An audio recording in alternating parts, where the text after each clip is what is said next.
How to use multi-capture on Instagram. Hi guys, in this video I will show you how to use a multi-capture on Instagram. Instead of taking pictures one by one and everyone you should wait like a minute or something to take another picture.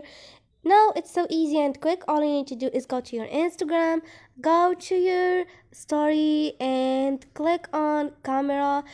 Click on this one to find multi-capture. Now all you need to do is keep clicking like one by one. It's gonna take all the pictures you want, like for example this one,